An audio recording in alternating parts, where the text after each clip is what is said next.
मैंने लिया था 11 नवंबर 2024 को, और 2 से 3 मिनट में लास्ट डे के जो क्वेश्चन रहे हैं इनका रिवीजन कर लिया जाए, क्योंकि रिवीजन का भी जो है अपना एक महत्वपूर्ण योगदान होता है। यदि आप किसी पढ़ी हुई चीज़ को 24 घंटे के भीतर एक बार रिवाइज कर लेते हैं तो वह आपके दिमाग के मानस पटल पर बैठ जाती है और जल्दी भूलती नहीं है, विस्मृत नहीं होती है। देखिए, मैंने आपको बताया था चर्चा में रहा सैन्य अभ्यास आस इंडेक्स का आयोजन किस स्थान पर किया जा रहा है। तो अभी हाल ही में, good morning to all of you, most important question from GS cyclone. आज है 12 नवंबर सन 2024 और 12 नवंबर सन 2024 से जितने भी जीके के प्रश्न बन सकते हैं उन सभी प्रश्नों को अगले 10 से 15 मिनट में डिस्कस किया जाएगा। इस वीडियो को लास्ट तक देखिएगा। इस वीडियो के अंत में एक बहुत ही महत्वपूर्ण प्रश्न पूछूंगा, इस प्रश्न का उत्तर आप मुझे कमेंट सेक्शन में कमेंट करिएगा। इसके अलावा इस वीडियो का सोल्यूशन पीडीएफ आपको टेलीग्राम पे मिल जाता है, टेलीग्राम पे आप मुझे फॉलो करिएगा। टेलीग्राम के अलावा इस वीडियो का सोल्यूशन पीडीएफ आपको डिस्क्रिप्शन बॉक्स में भी दे दिया जाएगा, आप वहां से भी इसको डाउनलोड कर सकते हैं। आइए शुभारंभ करते हैं आज के सेशन का most important question from GS cyclone 12 नवंबर सन 2024। जैसा कि मालूम है कि हर सेशन के पहले लास्ट डे का रिवीजन होता है। लास्ट क्लास मैंने लिया था 11 नवंबर 2024 को, और 2 से 3 मिनट में लास्ट डे के जो क्वेश्चन रहे हैं इनका रिवीजन कर लिया जाए, क्योंकि रिवीजन का भी जो है अपना एक महत्वपूर्ण योगदान होता है। यदि आप किसी पढ़ी हुई चीज़ को 24 घंटे के भीतर एक बार रिवाइज कर लेते हैं तो वह आपके दिमाग के मानस पटल पर बैठ जाती है और जल्दी भूलती नहीं है, विस्मृत नहीं होती है। देखिए, मैंने आपको बताया था चर्चा में रहा सैन्य अभ्यास आस इंडेक्स का आयोजन किस स्थान पर किया जा रहा है। तो अभी हाल ही में ऑस्ट्रेलिया और भारत के बीच में सेना का अभ्यास है आस इंडेक्स। AUS से ऑस्ट्रेलिया, IND से इंडिया। ऑस्ट्रेलिया इंडिया के बीच में सैन्य अभ्यास कहाँ पे इसका आयोजन किया जा रहा है, तो महाराष्ट्र के पुणे शहर में। अभी हाल ही में किस राज्य सरकार के द्वारा सभी सरकारी सेवाओं में महिलाओं के लिए 35% के आरक्षण की व्यवस्था की गई है। तो महिलाओं के लिए 35% आरक्षण होगा हर सरकारी सेवा में। कहाँ पर? मध्य प्रदेश बताइएगा। विश्व के पहले एकीकृत चेक पोस्ट का उद्घाटन किन 2 देशों की सीमाओं पर किया गया है, तो इसका उत्तर भारत भूटान हो जाएगा। भारतीय सैन्य विरासत महोत्सव का दूसरा संस्करण का आयोजन किस स्थान पर किया गया, नई दिल्ली बताइएगा।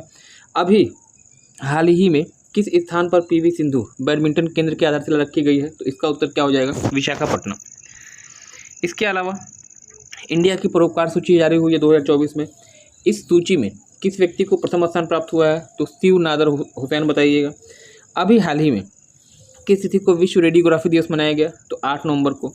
और साथ ही साथ मैंने आपसे पूछा था कि अभी हाल ही में किस राज्य के द्वारा 25वां स्थापना दिवस मनाया गया है, तो उत्तर इसका क्या हो जाएगा, उत्तराखंड हो जाएगा। ये तो रहा आपका लास्ट डे का क्वेश्चन। अब देखते हैं टुडेज क्वेश्चन, आज के प्रश्न आपके लिए। अपने साथ कॉपी और पेन लेकर बैठिएगा, ताकि जो मैं एडिशनल फैक्ट मैं आपको बताता हूँ उसको आप रफली नोट करिए और उसका एक फेयर नोट बनाइएगा। जब आपका पेपर हो अंतिम 10 से 15 दिन में इस नोट को रिवाइज करिएगा, निश्चित रूप से जो है आपके लिए बेनिफिशियल होने जा रहा है। टुडेज क्वेश्चन में दिया गया है, अभी हाल ही में किस देश के मानवाधिकार आयोग के सभी सदस्यों ने इस्तीफा दे दिया, मालदीव, श्रीलंका, भूटान या फिर बांग्लादेश। किस देश के मानवाधिकार आयोग के सभी सदस्यों ने इस्तीफा दिया है, तो इस प्रश्न का जो राइट आंसर आपका हो जाएगा वह हो जाएगा ऑप्शन नंबर डी, यानी बांग्लादेश। और जैसा कि आप जानते हैं कि बांग्लादेश एक ऐसा देश जो कि 3 तरफ से भारतीय सीमाओं से, भारतीय राज्यों की सीमाओं से घिरा हुआ है और इसके दक्षिण में बंगाल की खाड़ी स्थित है। हाल ही के दिनों में यहाँ बहुत ही ज़्यादा राजनीतिक अस्थिरता थी। यहीं पे जो है महिलाओं का T20 वर्ल्ड कप होना था, लेकिन राजनीतिक अस्थिरता की वजह से ही यहाँ पे इसका आयोजन नहीं किया गया, बल्कि UAE में किया गया था। यहाँ के मानवाधिकार आयोग के सभी सदस्यों ने अभी हाल ही में इस्तीफा दे दिया है। तो चर्चा में ये देश आपका रहा है। राजधानी यहाँ की ढाका हो गई, यहाँ की मुद्रा टका, जो कि कई बार यूपी पुलिस के एग्जाम में आपसे पूछा जा चुका है। आप मुझे कमेंट सेक्शन में बांग्लादेश के वर्तमान प्रधानमंत्री का नाम और बांग्लादेश के वर्तमान जो नवनियुक्त हुए हैं मुख्य न्यायाधीश का नाम कमेंट सेक्शन में कमेंट करके बताइएगा। नेक्स्ट जो अगला प्रश्न आपका है, अभी हाल ही में किस तिथि को राष्ट्रीय कैंसर जागरूकता दिवस के रूप में मनाया गया, तो राष्ट्रीय कैंसर दिवस कब मनाया गया, देखिए यहाँ पे दो तरह का प्रश्न बनता है। एक तो आपसे पूछा जाता है कि कैंसर दिवस कब मनाया जाता है। तो कैंसर दिवस आपका मनाया जाता है 4 फरवरी को प्रत्येक वर्ष। और यहाँ पूछा गया है राष्ट्रीय कैंसर जागरूकता दिवस कब मनाया गया। तो इस प्रश्न का जो राइट आंसर होगा ऑप्शन नंबर ए 7 नवंबर। 7 नवंबर को जो है प्रतिवर्ष राष्ट्रीय कैंसर जागरूकता दिवस के रूप में मनाया जाता है। तो इस प्रश्न का उत्तर ऑप्शन नंबर ए हो जाएगा राइट। नेक्स्ट जो अगला प्रश्न है, करतारपुर कॉरिडोर का संबंध किन दो देशों से है। करतारपुर कॉरिडोर हाल ही के दिन में चर्चा में रहा था और पूछा गया है कि यह कॉरिडोर किन दो देशों के बीच में है। भारत बांग्लादेश, भारत भूटान, भारत पाकिस्तान या फिर भारत नेपाल। तो इस प्रश्न का जो उत्तर आपका हो जाएगा करतारपुर कॉरिडोर किन दो देशों के बीच में है, ऑप्शन नंबर सी यहाँ पे राइट होगा, भारत और पाकिस्तान के बीच में है। यह जो है भारत के पंजाब राज्य को भारत के पश्चिम में पाकिस्तानी पंजाब में आपको पड़ता है नरोबल से जोड़ता है। दो सिख धर्म के सबसे बड़े तीर्थ को जोड़ने वाला यह कॉरिडोर भारत और पाकिस्तान को जोड़ता है। इस प्रश्न का उत्तर आपका भारत पाकिस्तान आपका होगा। कमेंट सेक्शन में कमेंट करके मुझे बताएंगे कि भारत और पाकिस्तान के बीच में कौन सी रेखा विभाजन का कार्य करती है। नेक्स्ट जो अगला प्रश्न आपका होगा, पंडित राम नारायण जिनका हाल ही में 96 वर्ष की अवस्था में निधन हो गया, किस वाद्य यंत्र से संबंधित है। तो पंडित राम नारायण की अगर बात करिएगा तो ये जो है आपके पंडित राम नारायण और इनका संबंध किस वाद्य यंत्र से रहा है। तो ऑप्शन नंबर ए इसका राइट होगा, ये एक सारंगी वादक थे। नेक्स्ट जो अगला प्रश्न आपका है यहाँ पे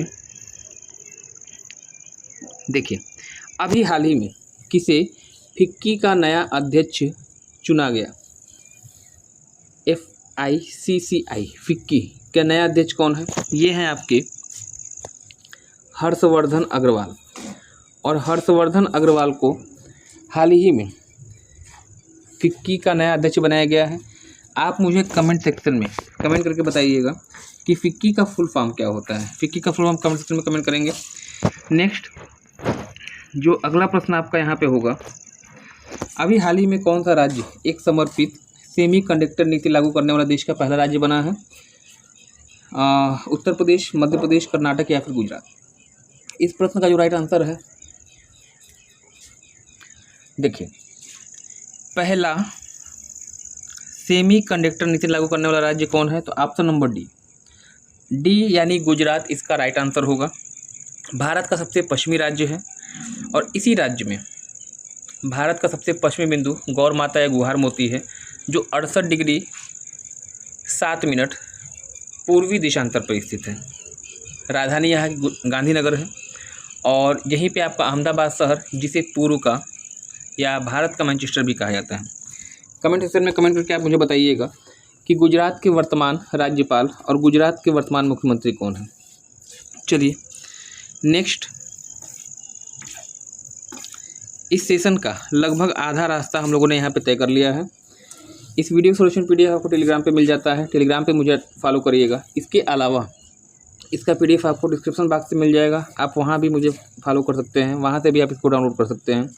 वीडियो को इतना अधिक शेयर करिए ताकि यह वीडियो वहाँ तक पहुँच सके जिसे वास्तव में इसकी ज़रूरत है। अभी हाल ही में चर्चा में रहा INS विक्रांत भारतीय नौसेना की किस कमान से जुड़ा है। 4 ऑप्शन, पश्चिमी कमान, पूर्वी कमान, उत्तरी कमान या फिर दक्षिणी कमान। तो INS विक्रांत एक जलवाहक पोत युद्धपोत है और हाल ही में यह भारतीय नौसेना के पश्चिमी कमान से जुड़ा है। ऑप्शन नंबर ए इसका राइट हो जाएगा। नेक्स्ट जो अगला प्रश्न आपका है यहाँ पे देखिए, अभी हाल ही में रिद्धिमान साहा ने संन्यास का ऐलान किया है। इनका संबंध किस क्षेत्र से है ये आपसे पूछा गया है। ये हैं आपके रिद्धिमान साहा, भारत के प्रसिद्ध विकेट कीपर जिन्होंने आने वाले दिनों में जितने भी चाहे एक दिवसीय क्रिकेट प्रतियोगिता हो, चाहे वनडे हो और चाहे आपका टेस्ट या फिर T20, सभी क्रिकेट के सभी प्रारूपों से इन्होंने संन्यास ले लिया है। और इनका संबंध किस खेल से होगा। तो ऑप्शन नंबर सी यहाँ पे राइट हो जाएगा, cricket is the right answer for the question number 9। चलिएगा प्रीवियस डे का क्वेश्चन, लास्ट डे का क्वेश्चन जो मैंने आपसे पूछा था, अभी हाल ही में किस देश ने सार्वजनिक स्थलों पर बुर्का पहनने पर प्रतिबंध लगा दिया? 1 जनवरी 2025 से यहाँ के सार्वजनिक प्लेसों पर बुर्का पहनना, महिलाओं का बुर्का पहनना क्या होगा? प्रतिबंधित होगा। यूरोपीय देश है चारों के चारों, स्विट्जरलैंड, फ्रांस, जर्मनी या फिर पोलैंड। किस देश के द्वारा महिलाओं के सार्वजनिक स्थल पर बुर्का पहनने पर प्रतिबंध लगाया गया है? तो इसका जो राइट आंसर आपका होगा option number A, Switzerland. Switzerland, जिसे प्लेग्राउंड ऑफ यूरोप के नाम से जाना जाता है, यहाँ की अदालत ने सार्वजनिक स्थलों पर महिलाओं के नकाब पहनने पर क्या कर दिया है? प्रतिबंध लगा दिया है। और स्विट्जरलैंड की राजधानी बर्न और स्विट्जरलैंड के जिनेवा में WHO विश्व स्वास्थ्य संगठन का मुख्यालय है। WHO के अलावा कई ऐसे संगठन हैं जिसका मुख्यालय आपका जिनेवा में है, और वह संगठन कौन कौन है? कमेंट सेक्शन में आप मुझे कमेंट करके बताएंगे। ये तो रहा लास्ट डे का क्वेश्चन ऑफ द डे। आज का प्रश्न आपके लिए, इस प्रश्न का उत्तर कमेंट सेक्शन में कमेंट करिएगा। अभी हाल ही में किसे यामाहा मोटर सेंटर का नया चेयरमैन नियुक्त किया गया? इटारू ओटानी, फेब्रिका जूलिया, ओलियाना तेस्कोवा या फिर समीर बजाज? इस प्रश्न का उत्तर कमेंट सेक्शन में कमेंट करिएगा। इस वीडियो को इतना शेयर करिए ताकि यह वीडियो उस अभ्यर्थी तक पहुंच सके जिसे वास्तव में करंट अफेयर्स की ज़रूरत है। तो आज के लिए फिर इतना ही, मिलते हैं अगली क्लास में। धन्यवाद। Thanks for joining me.